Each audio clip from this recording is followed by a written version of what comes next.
Hi kids, Mr. Wenstrom here. It's story time.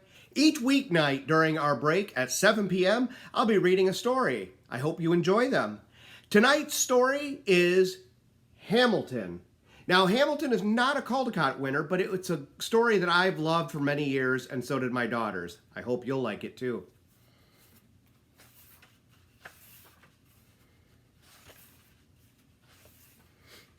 It was spring on the farm. There was green on the hills. Meadows were yellow with fresh daffodils. Swallows sang melodies up in the skies, and daisies and buttercups opened their eyes.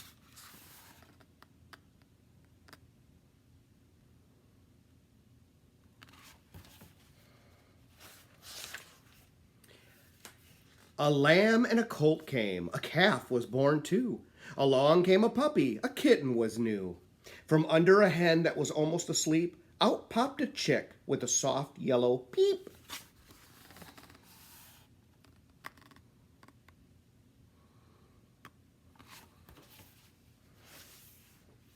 A baby of some kind appeared every morn. Hamilton's mother said, "Hamilton's born." His very first oink, his very first squeal was saying that Hamilton wanted a meal. He wanted some sustenance, he wanted some chow, he wanted some food, and he wanted it now.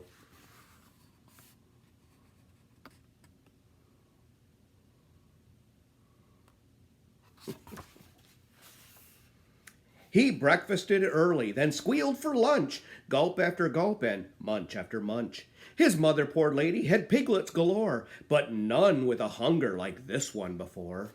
The fatter he grew, the more Hamilton ate. Fat was his future and fat was his fate. This was no problem for Hamilton Pig, for a pig is just downright supposed to be big.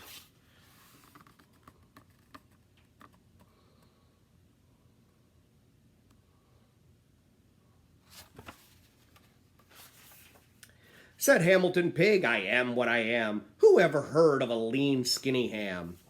The kitten and puppy both thought he was dumb. A juvenile goat even kidded him some.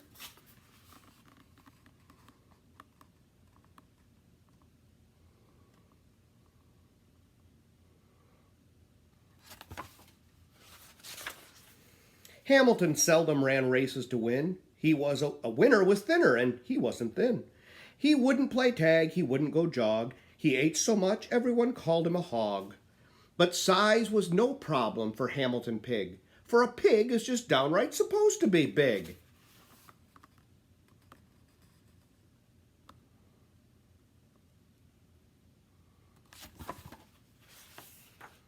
But a wolf is just downright supposed to be mean. His nostrils at night are so nasty and keen.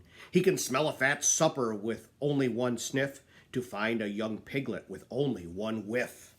Down from his cave the hungry wolf crept, down to the farm where the animals slept. "Oh," said the wolf, "oh, how hungry I am. Shall I have chicken or chops of a lamb, or beef kebab, goat kebab, better yet, ham?"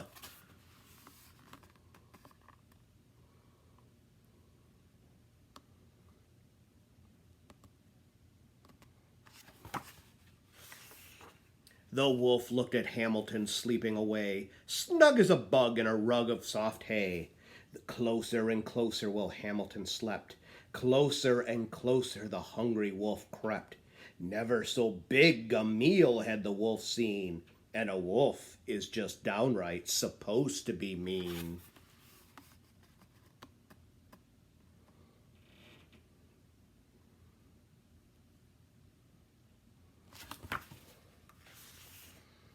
Meanwhile, big Hamilton, dreaming a dream, was slurping up cabbages and turnips and cream, pumpkins and slop, some cucumbers dill, tomatoes and radishes, peppers and swill.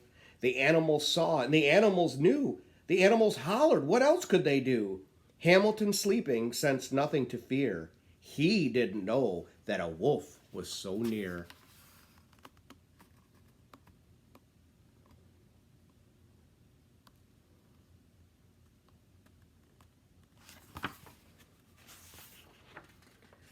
So, so Hamilton snored with his mouth open wide, and one of his snores drew the wolf's tail inside. Of Hamilton's mouth there was one thing to do. Big hungry Hamilton started to chew. Hamilton chewed and he chewed and he chewed. Not to be ornery, not to be rude. Hamilton was only dreaming of food.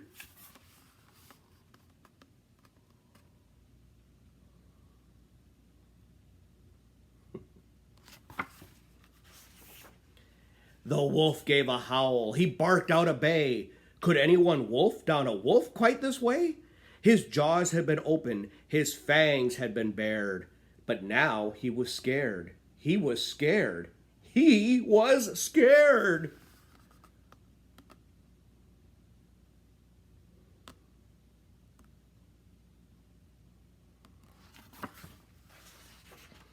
His teeth had the chatters. His spine had the chills. He turned and he fled for his home in the hills. The wolf never stopped till he dived in his cave. When a pig is so big, it's hard to be brave. He never returned to the farm in the dale, but stayed in his cave with a splint on his tail.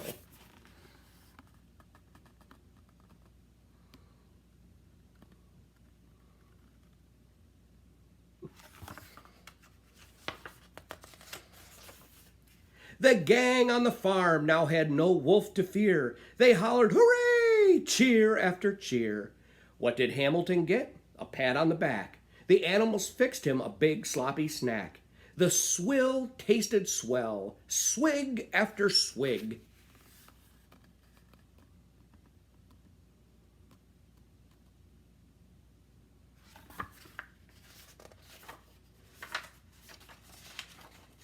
For a pig is just downright supposed to be big.